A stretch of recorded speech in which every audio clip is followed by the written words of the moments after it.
കർമ്മയോഗത്തെക്കുറിച്ചും കർമ്മസന്യാസത്തെക്കുറിച്ചും വിശദമായി തന്നെ ശ്രീകൃഷ്ണൻ അർജുനനോട് സംസാരിച്ചു.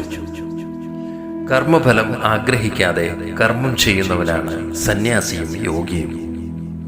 അഗ്നിപൂർവം ചെയ്യുന്ന യാഗാദി കർമ്മങ്ങൾ ഉപേക്ഷിച്ചവനല്ല. സന്യാസം തന്നെയാണ് യോഗവും. സങ്കല്പങ്ങൾ ത്യജിക്കാതെ ഒരുവനും യോഗിയാവില്ല. കാമ്യവസ്തുക്കളിലും കർമ്മങ്ങളിലും ആസക്തിയില്ലാത്തവനാണ് സങ്കല്പങ്ങൾ ത്യജിച്ചവൻ. നാം തന്നെയാണ് നമ്മെ ഉദ്ധരിക്കേണ്ടത്. നാം തന്നെ നമ്മെ അധപതിപ്പിക്കരുത്. എന്തെന്നാൽ സ്വന്തം ബന്ധുവും ശത്രുവും താൻ തന്നെയാണ്. സ്വയം ജയിച്ചവനാണ് തൻ്റെ ബന്ധു, സ്വയം ജയിക്കാത്തവൻ തൻ്റെ ശത്രുവും. ബാഹ്യവിഷയങ്ങളിലേക്ക് പ്രവഹിക്കാതെ മനസ്സിനെ ആത്മാവിലേക്ക് നിയന്ത്രിച്ച് പ്രതിഷ്ഠിക്കണം.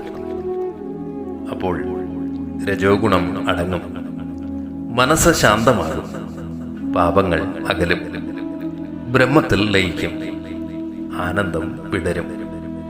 തുടർന്ന് യോഗിയാവും. യോഗി എല്ലായിടത്തും എന്നെ കാണുന്നു, എന്നിൽ സർവജീവികളെയും കാണുന്നു. അങ്ങനെ കാണുന്ന വ്യക്തി എന്നിൽ തന്നെ വർത്തിക്കുന്നു. യോഗി സകല ജീവികളിലെയും സുഖത്തെയും ദുഃഖത്തെയും ആത്മസാദൃശ്യം കൊണ്ട് തൻ്റേതുപോലെ കാണുന്നു. അയാളാണ് ഉത്തമനായ മനുഷ്യൻ.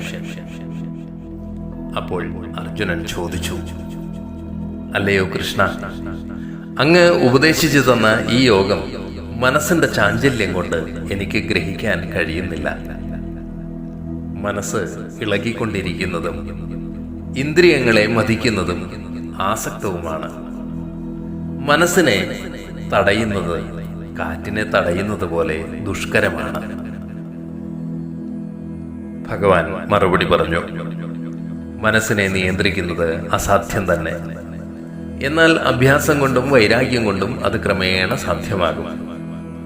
കീഴടങ്ങാത്ത മനസ്സിൽ യോഗം സ്ഥാനം ഉറപ്പിക്കില്ല.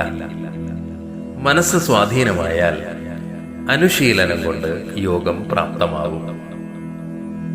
യോഗി തപസ്സികളേക്കാൾ ശ്രേഷ്ഠനാണ്, ജ്ഞാനികളെക്കാളും ശ്രേഷ്ഠനാണ്, കർമ്മികളെക്കാളും ശ്രേഷ്ഠനാണ്. അതിനാൽ നീ യോഗിയാവാനാണ് യത്നിക്കേണ്ടത്.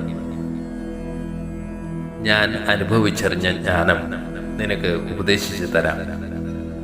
അത്